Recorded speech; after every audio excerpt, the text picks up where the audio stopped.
very lucky to have Anjum Hassan, Moet Parikh and Annie Zaidi with us today.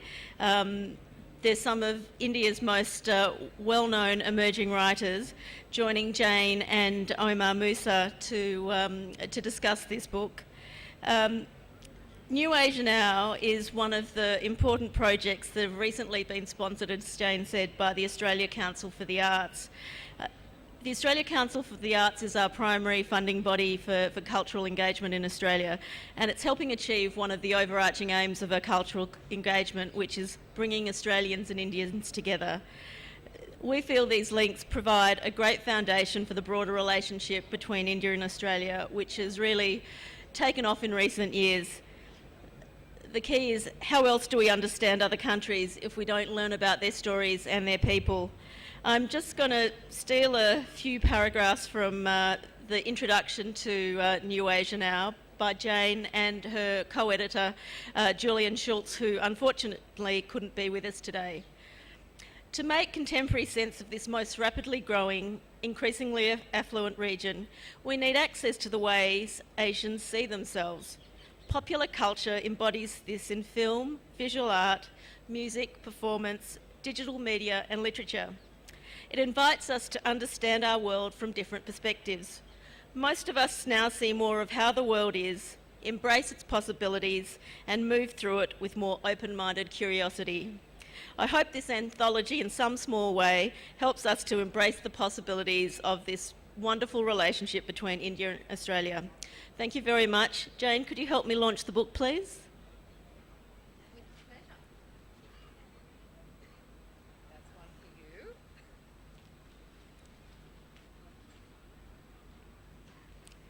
We now launch New Asia Now, the 49th edition of the Griffith Review. It's a drum roll. Imagine a drum roll.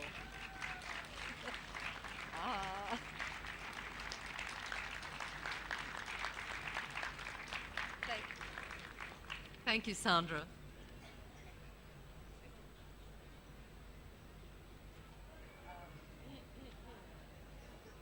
that right? Hello? Sorry.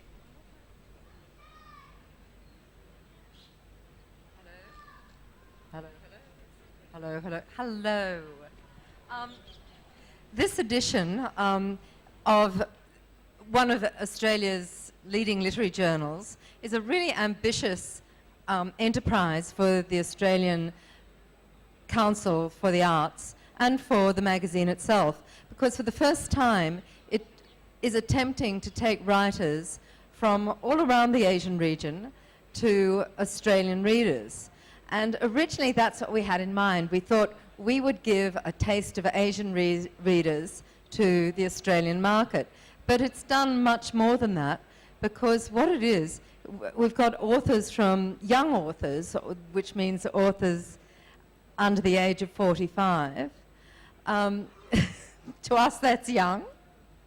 Young authors from 32 different countries around our region who are represented in this. And among the authors, we have 3 on the stage here, all originally from India. And also on the stage with us is Omar Musa. Omar is an Australian Malaysian writer who has made a very big impact on Australian literature, and we're delighted to have him in this edition. Now, perhaps the 3 Indian writers on the stage are not unfamiliar to the Indian audience here, but perhaps to the foreign audience you will know them less well. We're delighted that Moet Parikh is actually from Jaipur, and so this wasn't designed, it was an accident, and we're a very happy one. Anjum Hassan is really a well-known writer now, and I've just been to the launch of her most recent novel called The Cosmopolitans, and we did that at the Calcutta Literary Festival. Annie Zaidi has now appeared in a number of Australian anthologies with some very powerful writing. And the work that she showcases in this edition, and that I know she's quite well known for, is work that talks to perceptions of women in India, perceptions of the body, and perceptions of how women are perceived and how they perceive themselves in this society. What I'd like to do is just have a quick chat to each of the writers here about their work and where that stands in the volume. But first, let me just say one thing, and that is that this anthology contains work from writers even from North Korea. We have a wonderful poem. We have fiction and memoir, critical essays, poetry, and a graphic essay, a pictorial essay. What we're trying to do is give a real flavour. What I was going to say earlier is not only does this introduce work to Australian and to international Western audiences, it is also introducing these writers to writers across Asia. So what we find is that writers from Malaysia, Singapore, Philippines, Cambodia, Laos, Korea are quite well aware of writers in the West, but they tend not to know each other. They don't know each other's literatures. So this is an opportunity to get to know new work coming out of writers, the writing from countries right throughout the region. And I should say one thing, that although the writers you see on stage are well known in each of their own countries, the writing was chosen strictly on the basis of the writing. I didn't know any of these writers before I read their work. So, you know, their work stands up. So let's talk first with Mohit. Mohit, can you talk about your story, which is based on a very beguiling, whimsical story, a little bit nostalgic, about growing up in Rajasthan. In Jaipur itself. And, well, my story is about, I was a little kid once, and, and I pointed to this house and said, look, maybe there's a thief in there. And because the owners were away and the lights were switched on.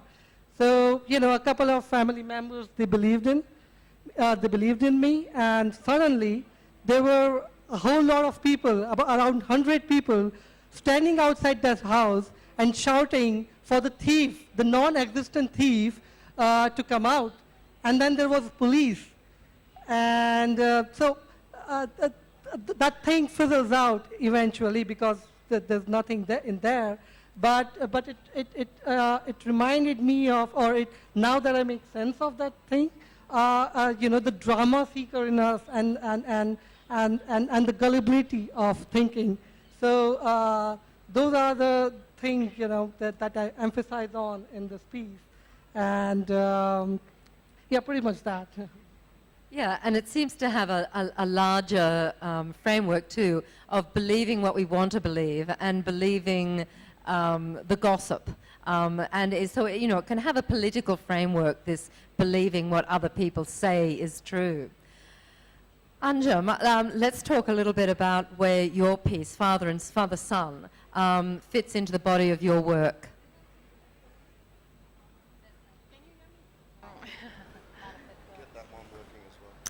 I've written a short story for this anthology called Father, Son, and it's about the estrangement between a father and his son.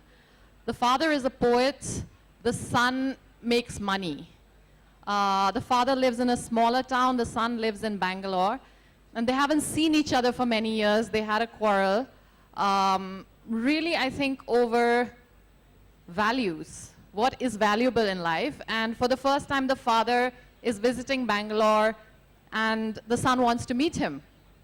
And I won't tell you how it ends, but in the way that a lot of my fiction explores a sense of alienation in New India, a sense of alienation within the established, increasingly aspirational middle-class paradigm, this story fits in with my larger work. And of course, ultimately, fiction, as much as it is about themes, larger themes and ideas, it is about characters and feeling and inner worlds. So this story is about the inner world of a man, a poet, a father, just trying to find his way to his son's house and repeatedly getting lost. So it's both metaphorically getting lost as well as physically lost in the city of Bangalore.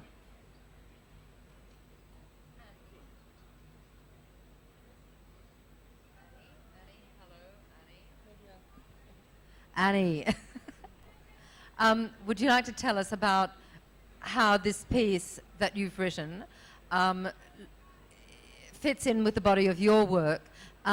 Because I know you've done recently some very intense work with women, including making a documentary. Could you tell us a little bit about that? My piece is an essay, a memoir really, where I'm looking at the body and power and protest, the body as a site of protest and the body as a site of shame. I grew up in small places, well, mostly Rajasthan actually, and the thing I find interesting, we've had a lot of conversation about sexual violence recently, and physical violence as well of various kinds. What interests me is the idea of shame when it comes to the body, how shame is used against women very often, but children as well, and even men, how shame figures in our consciousness, how early it sets in, the ways in which shame is communicated to us, the way it feeds into violence and perpetuates violence, but also how and in what contexts we give up that shame, sometimes as a tool of political protest, and sometimes just as a way of reclaiming your body, as a way of saying that I refuse to feel the shame that you attach to the body. And so some of my own memories, as well as some memories of the India that I remember right up unto contemporary times.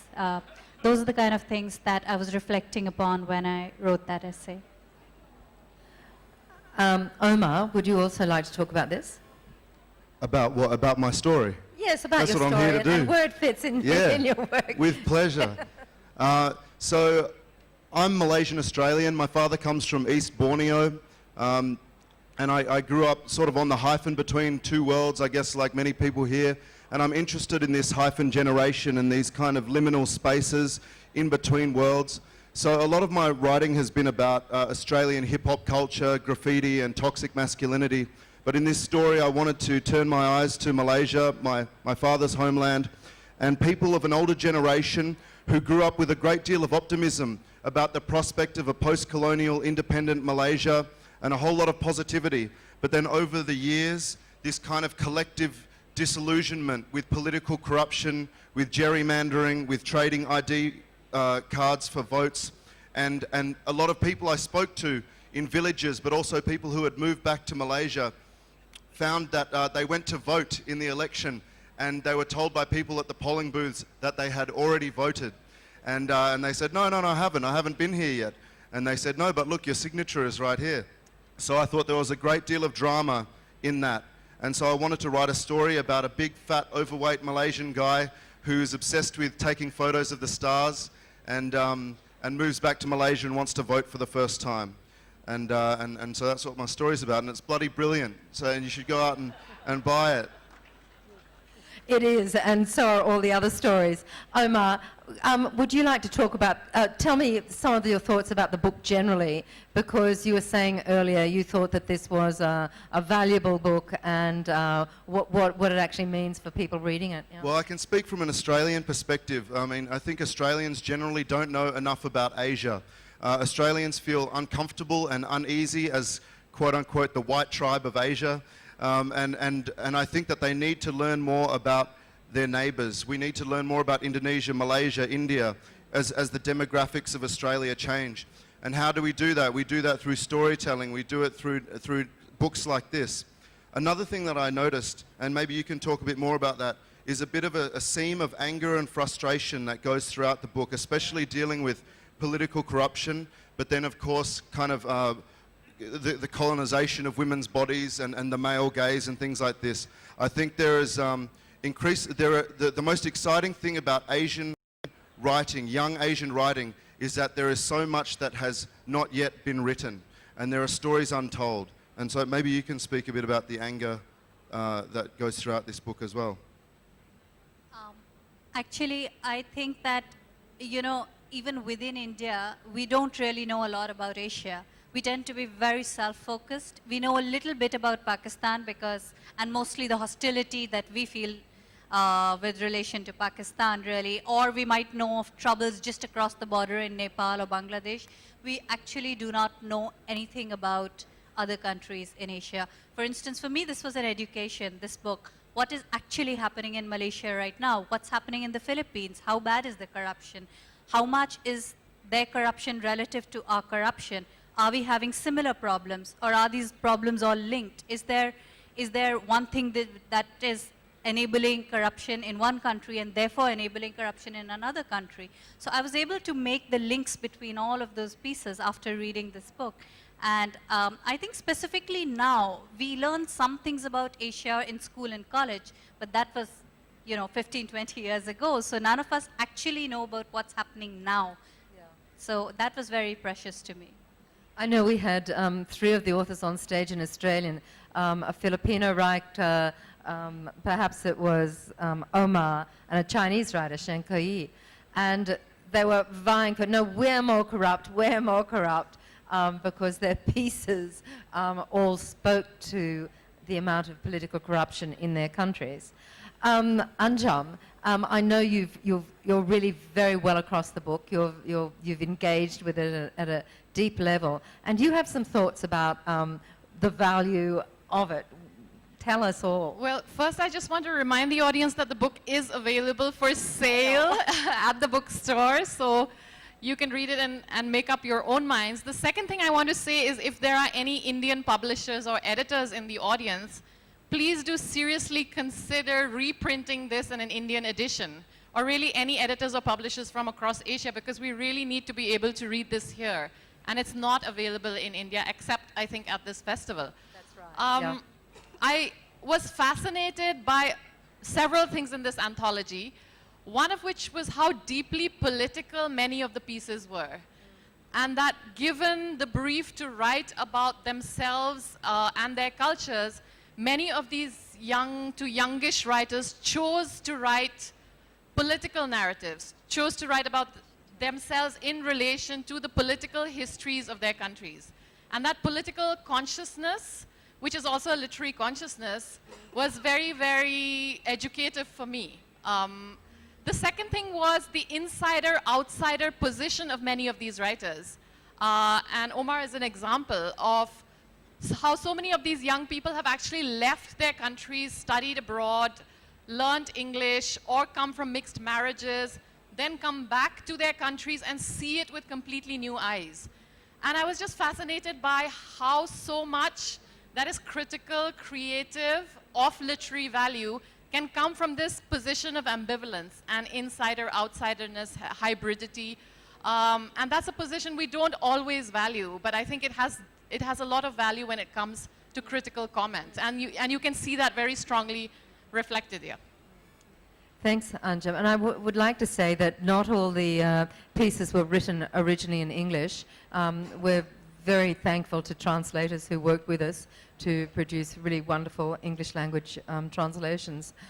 Mohit, do you have any particular thoughts about the book? Yeah, definitely. 2 things stand out about this book. One is as if there is a single story to the whole Asia. And I could very easily relate to, for example, a Chinese immigrant family living in Indonesia, a young girl struggling with her Islamic identity. I could relate with the Kashmiri boy having a very political and troubled, growing up in a troubled region. But it was as if there is a single story to the whole of Asian region. And secondly, I think the credit must go to the editors at Griffith they have the most fantastic submission guidelines or the mission statement. They emphasize on introspection, on reflection, because taking out time to just read a piece, it got to be deeply felt and deeply reflected before it is written down. And there's nothing, you won't find a piece there just because the sentences are lyrical or for that value. There's something really deeply felt, and there's something really contributing, a voice there. Now, we have to end this session, unfortunately, but Omar has promised that while the piece he's got in this book is a prose piece, and it's a reflective prose piece, he's promised he'll give us a sense of, or a feeling for some of his other work. No? You do? Sure. Can I perform a poem for you guys? Is that all right? All right, I'm completely shameless, so I'm going to do it. Let me tell you about a father and son feud. Me and him were making art of war like Sun Tzu. In our calmer moments, he was vibing off the drum kick flow and the mic check 1, 2. He would hear the freestyles that his son do. Told him it reminded him of days in the kampung, making up rhymes called pantuns. Little kids in the villages, kind of funny how the past becomes you. It's a cycle, move round and round, back and forth like the tidal. Waves from the tribal, drums of the past to the black on the vinyl. Felt it from the day of my arrival. Is it a surprise that I fly over oceans when my ancestors were sailors and pirates, trading and floating, boats full of spices? Now I pack trunks with a crate full of flavor, some vocals. Did they know it when they planted the seed? That the poetry would grow into a family tree? Many fruits, many flavors, the canopy to shade us, the music in the leaves help the planet to breathe. We're passing on our breath to our children, the brilliant, diamond-cut hope and resilience. Heaven-lit legacy, I'm trying to be a better me. The past is the now is ahead of me. Let it breathe. Thank you, Jaipur. everybody. And thank you to the Australian High Commission. Thank you so much for being with us. I will repeat it again. The Griffith Review 49 New Asia Now is available for sale in the Full Circle bookstore right next to this venue. We will be beginning immediately with our next session, Make in India. Before we begin, I would also like to